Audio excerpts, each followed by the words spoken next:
अब हम इंडिया के ह्यूमन डेवलपमेंट के कॉन्टेक्स्ट को रिगरसली एग्जामिन करेंगे। ट्रेडिशनली किसी भी कंट्री की ग्रोथ को सिर्फ जीडीपी या इकोनॉमिक नंबर्स से मेजर किया जाता था, लेकिन ये अप्रोच फ्लॉड थी क्योंकि इनकम का होना वेलबीइंग की गारंटी नहीं है। इसलिए ह्यूमन डेवलपमेंट इंडेक्स यानी एचडीआई एक पैराडाइम शिफ्ट लेकर आया। एचडीआई सिर्फ पैसा नहीं देखता, ये क्वालिटी ऑफ लाइफ के 3 फंडामेंटल पिलर्स को इंटीग्रेट करता है: हेल्थ, एजुकेशन और access to resources. Logic simple है, अगर आपके पास वेल्थ है लेकिन हेल्थ नहीं है या एजुकेशन नहीं है टू यूटिलाइज अपॉर्चुनिटीज, तो वो वेल्थ मीनिंगलेसनेस हो जाती है। सबसे पहले हेल्थ कंपोनेंट को देखो, जिसे लाइफ एक्सपेक्टेंसी एट बर्थ से मेजर करते हैं।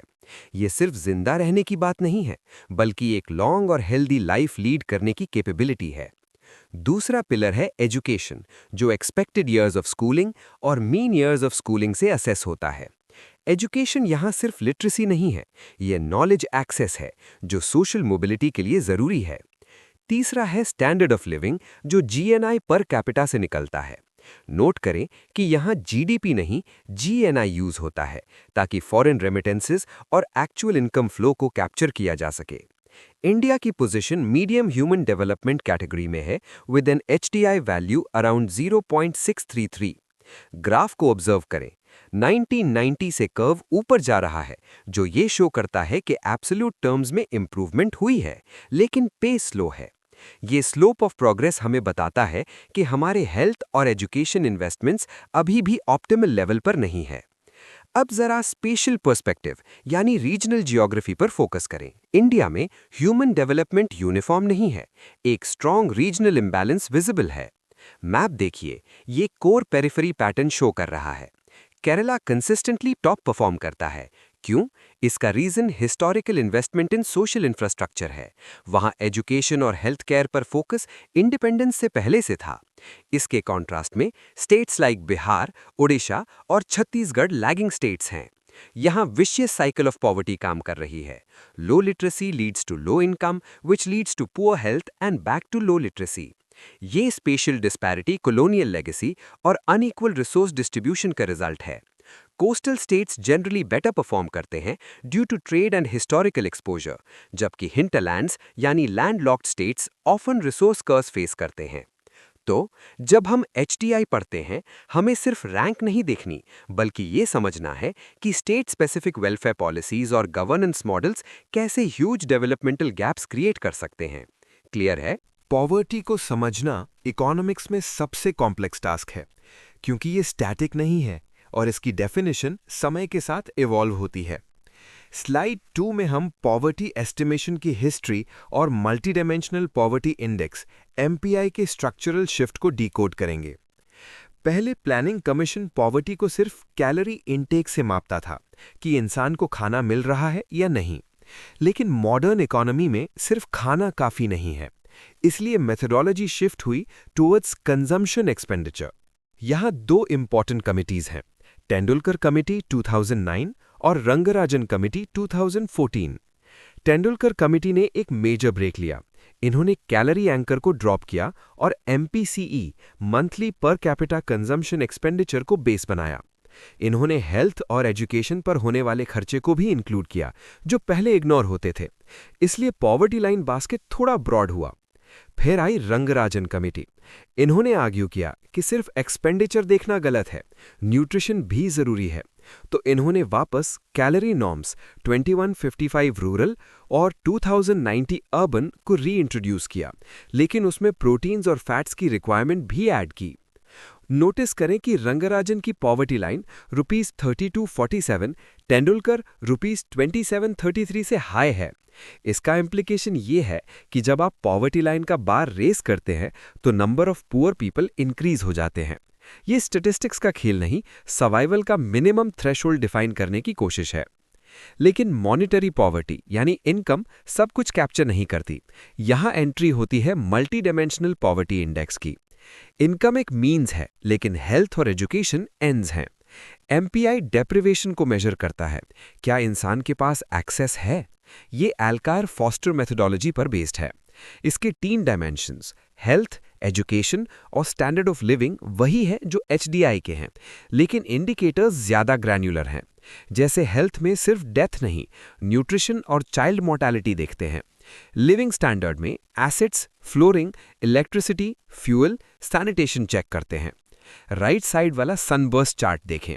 ये दिखाता है कि पॉवर्टी एक फैक्टर से नहीं, मल्टीपल डेप्रिवेशंस की इंटरसेक्शन से बनती है। अगर किसी के पास पक्का घर नहीं है, कुकिंग फ्यूल नहीं है और बच्चा स्कूल नहीं जाता, वो मल्टी डायमेंशनली पुअर है, भला ही उसकी जेब में थोड़ा पैसा हो। नीति आयोग ने जो नेशनल एमपीआई बनाया है, उसने ग्लोबल पैरामीटर्स को इंडिजिनाइज किया है। इंडिया के कॉन्टेक्स्ट में एंटीनेटल केयर और बैंक अकाउंट्स को ऐड किया गया है। फाइनेंशियल इंक्लूजन बैंक अकाउंट अब एक बेसिक नीड बन चुका है। तो कॉन्सेप्ट ये है कि हमें हेड काउंट रेशियो यानी कितने लोग गरीब हैं और इंटेंसिटी ऑफ पॉवर्टी यानी वो कितने गरीब हैं, दोनों को मल्टीप्लाई करके एक्चुअल पिक्चर मिलती है। समझ आया? ये है shift from income poverty to human deprivation. अब हम इंडिया के एम्प्लॉयमेंट स्ट्रक्चर, वर्कफोर्स पार्टिसिपेशन और अनएम्प्लॉयमेंट की टाइपोलॉजी को एनालाइज करेंगे। इकोनॉमिक ग्रोथ का असली टेस्ट ये नहीं है कि आउटपुट कितना बढ़ा, बल्कि ये है कि जॉब्स कितनी क्रिएट हुई या नहीं।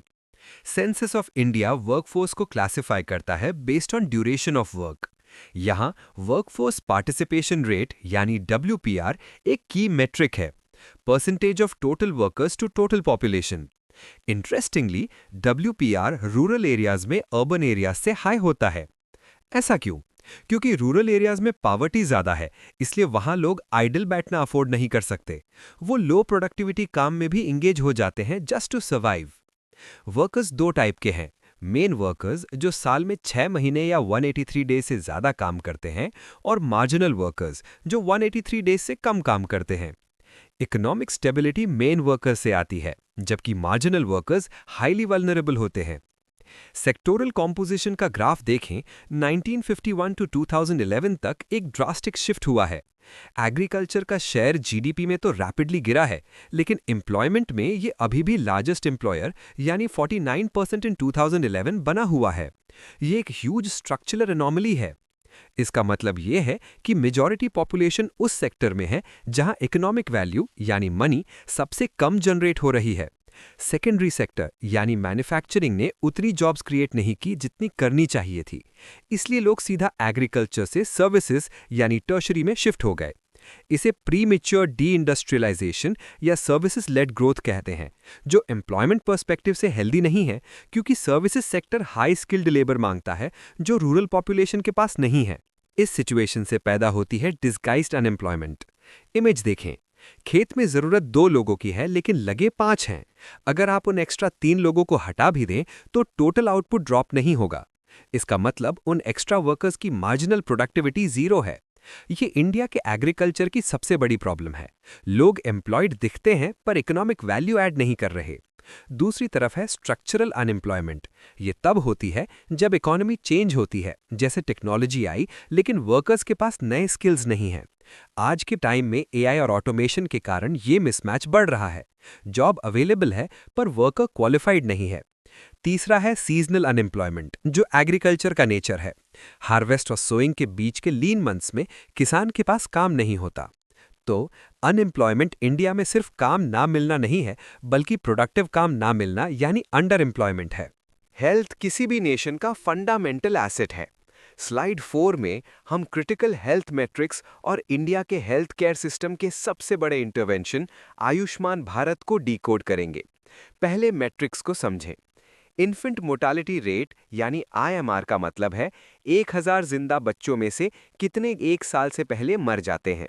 ग्राफ देखें, IMR 2000 से 2020 तक शार्प डिक्लाइन शो कर रहा है, 66 से 28। ये पब्लिक हेल्थ सक्सेस है, वैक्सीनेशन और इंस्टीट्यूशनल डिलीवरी बढ़ने की वजह से, लेकिन मैटरनल मोर्टालिटी रेशियो अभी भी कंसर्न है। नेक्स्ट कॉन्सेप्ट है टोटल फर्टिलिटी रेट, TFR। एक औरत अपने जीवन में एवरेज कितने बच्चे पैदा करती है? रिप्लेसमेंट लेवल 2.1 माना जाता है, यानी पेरेंट्स को रिप्लेस करने के लिए 2 बच्चे। इंडिया ओवरऑल इस लेवल पर आ चुका है, जो पॉपुलेशन स्टेबलाइजेशन का साइन है। लेकिन मैप पर ध्यान दें, एक clear north south demographic divide है। साउथ इंडियन स्टेट्स जैसे केरला, टीएन का टीएफआर लाइट ब्लू है, लेस देन 1.8, मतलब वहाँ पॉपुलेशन श्रिंक हो सकती है फ्यूचर में। नॉर्थ इंडियन स्टेट्स जैसे बिहार, यूपी डीप रेड हैं, अभी भी 2.5 के ऊपर हैं। इसका इम्प्लीकेशन ये है कि फ्यूचर का workforce demographic dividend north India से आएगा, जबकि south India ageing population face करेगा। इसलिए पॉलिसी प्लानिंग में ये डाइवर्जेंस क्रिटिकल है। साथ ही India dual disease burden face कर रहा है। एक तरफ कम्युनिकेबल डिजीजेस जैसे टीबी, मलेरिया अभी भी हैं, और दूसरी तरफ लाइफस्टाइल डिजीजेस जैसे डायबिटीज और हार्ट अटैक रैपिड स्पीड से बढ़ रहे हैं ड्यू टू अर्बनाइजेशन। इस बैकड्रॉप में आता है आयुष्मान भारत मिशन, पीएम जय। ये सिर्फ एक स्कीम नहीं, हेल्थ सिस्टम का रीस्ट्रक्चरिंग है। इसके दो कंपोनेंट्स हैं। पहला, health and wellness centres HWCs। ये प्राइमरी केयर को मजबूत करते हैं। Prevention is better than cure. अगर बीमारी शुरू में पकड़ ली जाए तो हॉस्पिटल जाने की नौबत नहीं आएगी। दूसरा कंपोनेंट है पीएम जय, जो सेकेंडरी और टर्शरी केयर यानी हॉस्पिटलाइजेशन के लिए इंश्योरेंस देता है, ₹5 लाख पर फैमिली। यहाँ लॉजिक समझें। इंडिया में हर साल मिलियंस लोग गरीबी रेखा के नीचे चले जाते हैं, सिर्फ आउट ऑफ पॉकेट एक्सपेंडिचर की वजह से। जब कोई बड़ी बीमारी होती है और सेविंग्स खत्म हो जाती हैं। पीएम जय इस कैटेस्ट्रॉफिक हेल्थ एक्सपेंडिचर को रोकने के लिए डिजाइन किया गया है। टारगेट ग्रुप बॉटल 40% है, based on SECC 2011 data. Process flow देखें, ये कैशलेस और पेपरलेस है। बेनिफिशियरी कार्ड दिखाता है, इलाज कराता है और पैसा सीधा हॉस्पिटल को जाता है। ये एंटाइटलमेंट बेस्ड है, एनरोलमेंट बेस्ड नहीं। मतलब अगर आप डेटा में हैं तो आप कवर्ड हैं। बस ये हेल्थ सिक्योरिटी का इकोसिस्टम है।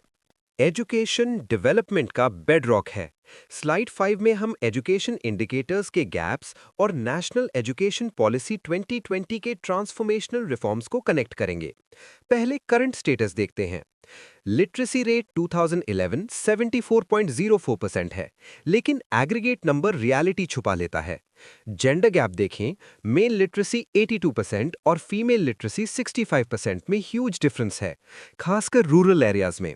ये गैप सोशल कंडीशनिंग और पेट्रियार्कल नॉर्म्स का रिजल्ट है। Gross enrolment ratio primary level पर तो हाई है, नियर 100%, लेकिन जैसे ही हम सेकेंडरी लेवल पर आते हैं, फनल श्रिंक हो जाता है। ड्रॉप आउट चैलेंज वाले विजुअल को ध्यान से देखें। पानी की तरह बच्चे सिस्टम से लीक हो रहे हैं। इसके पीछे स्ट्रक्चरल रीजंस हैं। पॉवर्टी, बच्चे को काम करना पड़ता है, चाइल्ड लेबर, डिस्टेंस, स्कूल्स दूर हैं, और लैक ऑफ इंफ्रास्ट्रक्चर जैसे गर्ल्स के लिए टॉयलेट्स ना होना। सोशल नॉर्म्स भी लड़कियों को हायर एजुकेशन से रोकते हैं। एक और क्रिटिकल कंसेप्ट है, ASER रिपोर्ट द्वारा हाईलाइट किया गया लर्निंग पॉवर्टी। इसका मतलब है बच्चा स्कूल में एनरोल्ड तो है, पर उसे बेसिक रीडिंग या अरिथमेटिक नहीं आती। एनरोलमेंट डजंट इक्वल लर्निंग, ये क्वालिटी क्राइसिस है। इस क्राइसिस को फिक्स करने के लिए आई NEP 2020। ये पुराने 10+2 सिस्टम को रिप्लेस करती है 5+3+3+4 स्ट्रक्चर से। फोकस, ये चेंज आर्बिट्ररी नहीं है, ये कॉग्निटिव डेवलपमेंट स्टेजेस पर बेस्ड है। पहला foundational stage 5 years age 3 to 8 सबसे क्रिटिकल है। इसमें आंगनबाड़ी या प्री स्कूल इंक्लूडेड है। साइंस कहती है कि ब्रेन का मैक्सिमम डेवलपमेंट 6 साल की उम्र तक होता है, इसलिए early childhood care and education पर फोकस है, ना कि रोट लर्निंग पर। फिर प्रेपरेटरी, मिडिल और सेकेंडरी स्टेजेस आते हैं। NEP का सबसे बड़ा शिफ्ट है वोकेशनल एजुकेशन को क्लास 6 से इंटीग्रेट करना। पहले वोकेशनल को इंफीरियर माना जाता था, अब उसे मेन स्ट्रीम किया जा रहा है ताकि बच्चे स्किल रेडी हों, सिर्फ डिग्री रेडी नहीं। टारगेट है एजुकेशन पर GDP का 6% खर्च करना। सेकेंडरी स्टेज क्लास 9 to 12 अब मल्टीडिसिप्लिनरी होगी, मतलब साइंस का स्टूडेंट म्यूजिक या हिस्ट्री भी ले सकता है। ये साइलोस को तोड़ने का अटेम्प्ट है ताकि क्रिटिकल थिंकिंग डेवलप हो सके। क्लियर है, NEP का गोल सिर्फ लिटरेसी नहीं, होलिस्टिक डेवलपमेंट है। ट्राइबल डेवलपमेंट इंडिया के सोशल ज्योग्राफी का सबसे सेंसिटिव हिस्सा है। शेड्यूल्ड ट्राइब्स यानी STs की पॉपुलेशन 8.6% है, लेकिन इनका स्ट्रगल सर्वाइवल और आइडेंटिटी का है। मैप में देखें, ट्राइबल्स का concentration central tribal belt MP, Odisha, Jharkhand और नॉर्थ ईस्ट इंडिया में हाईएस्ट है। लेकिन सभी ट्राइबल्स सेम लेवल पर नहीं है। गवर्नमेंट ने एक स्पेसिफिक कैटेगरी बनाई है, PVTGs, particularly vulnerable tribal groups. ये पुअरेस्ट ऑफ द पुअर है। इनके आइडेंटिफिकेशन क्राइटेरिया स्पेसिफिक हैं। प्री एग्रीकल्चर टेक्नोलॉजी यूज करना, पॉपुलेशन स्टैग्नेंट या डिक्लाइन होना और एक्सट्रीमली लो लिटरेसी। ये ग्रुप्स एक्सटिंक्शन के कगार पर हो सकते हैं, इसलिए इन्हें स्पेशल प्रोटेक्शन चाहिए। मेन इश्यूज क्या हैं? लैंड एलियनेशन, जमीन छीन लेना, डेवलपमेंट प्रोजेक्ट्स, डैम्स, माइंस के कारण डिस्प्लेसमेंट और फॉरेस्ट एक्सेस खत्म होना। ट्राइबल्स के लिए जंगल सिर्फ रिसोर्स नहीं, उनकी कल्चर और इकोनॉमी का बेस है। कॉन्स्टिट्यूशन में इनके प्रोटेक्शन के लिए दो शील्ड्स हैं, फिफ्थ शेड्यूल और सिक्स्थ शेड्यूल। इनमें कंफ्यूज नहीं होना है। फिफ्थ शेड्यूल 10 स्टेट्स में, मेनलैंड इंडिया में अप्लाई होता है। यहाँ ट्राइबल एडवाइजरी काउंसिल्स होती हैं और गवर्नर के पास स्पेशल पावर्स होती हैं कि वो पार्लियामेंट के किसी लॉ को वहां लागू होने से रोक सकें। ये एडमिनिस्ट्रेशन सेंट्रिक है। कॉन्ट्रास्ट में सिक्स्थ शेड्यूल नॉर्थ ईस्ट के 4 स्टेट्स असम, मेघालय, त्रिपुरा और मिजोरम के लिए है।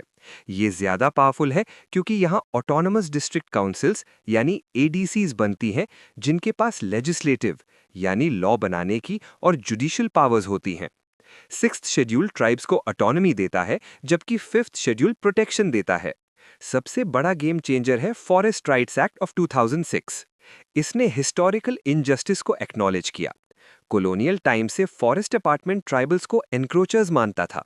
एफआरए ने 2 राइट्स दिए, इंडिविजुअल फॉरेस्ट राइट्स यानी आईएफआर, जिस जमीन पर वो खेती कर रहे हैं वो उनकी है, और कम्युनिटी फॉरेस्ट राइट्स यानी सीएफआर, जंगल के रिसोर्सेज जैसे बैम्बू, तेंदुपत्ता पर गांव का हक है।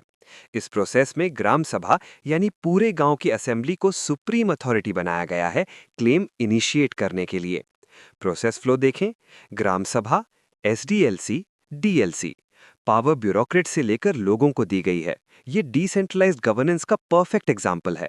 जेंडर एम्पावरमेंट सिर्फ मॉरल इशू नहीं है, ये इकोनॉमिक इम्पेरेटिव है। स्लाइड 7 में हम विमेन एम्पावरमेंट को इकोनॉमिक, पॉलिटिकल और लीगल लेंस से एग्जामिन करेंगे। पहले साइकिल ऑफ एम्पावरमेंट को देखें। सेंटर में है सेल्फ हेल्प ग्रुप यानी एसएचजी।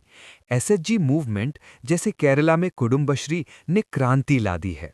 मैकेनिज्म सिंपल है, औरतें सेविंग्स करती हैं, बैंक से क्रेडिट लिंक होता है, माइक्रो एंटरप्राइज शुरू होता है, इकोनॉमिक इंडिपेंडेंस आती है। जब औरत के हाथ में पैसा आता है तो फैमिली में उसकी वॉइस और डिसीजन मेकिंग पावर बढ़ती है। यही सोशल और पॉलिटिकल एम्पावरमेंट में कन्वर्ट होता है। इसलिए 73rd 74th कॉन्स्टिट्यूशनल अमेंडमेंट्स ने पंचायत्स में 33% रिजर्वेशन मैंडेट किया, कई स्टेट्स में 50% है। ग्राउंड रियलिटी ये है कि इकोनॉमिक पावर पॉलिटिकल पार्टिसिपेशन को फ्यूल करती है। एक कॉन्सेप्ट है अमर्त्य सेन का, मिसिंग विमेन।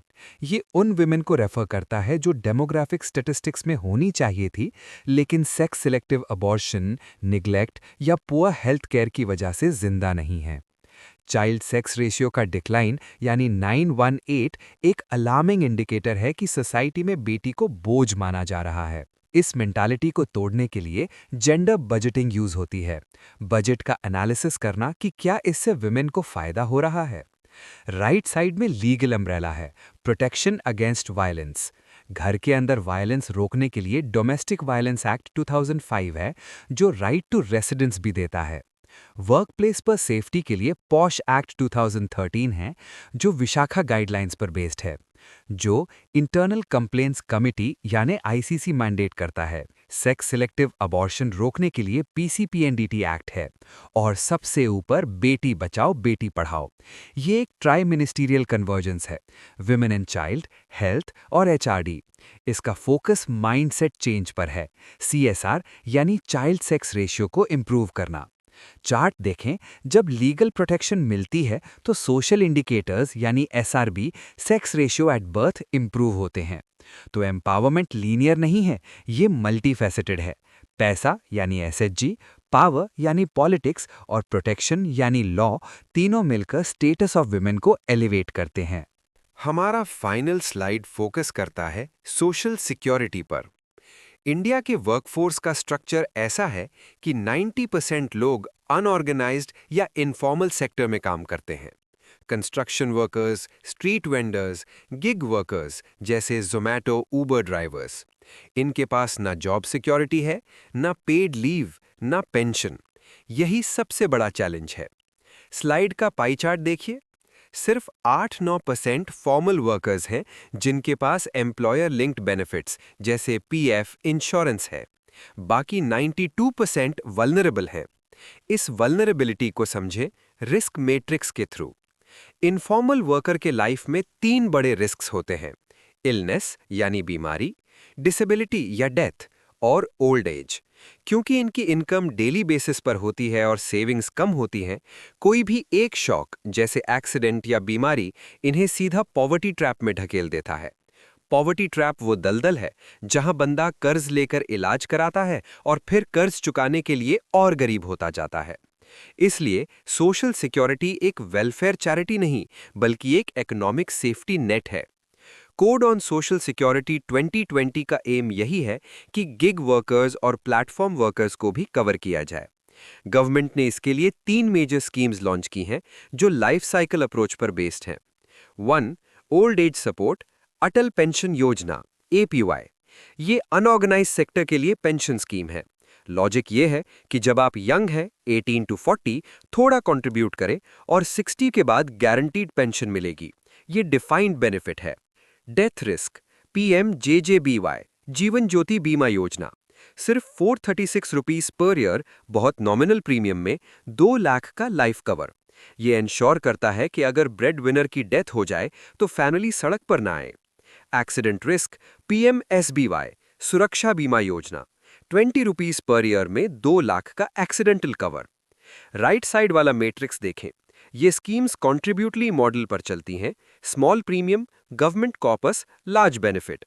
इसके अलावा जो लोग कंट्रीब्यूट नहीं कर सकते, डेस्टिट्यूट, विडोज, डिसेबल्ड, उनके लिए NSAP है, नेशनल सोशल असिस्टेंस प्रोग्राम, जो नॉन कंट्रीब्यूटरी पेंशन देता है। समझ आया?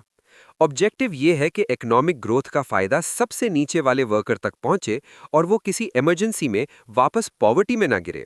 यही इंक्लूसिव ग्रोथ का ट्रू मीनिंग है।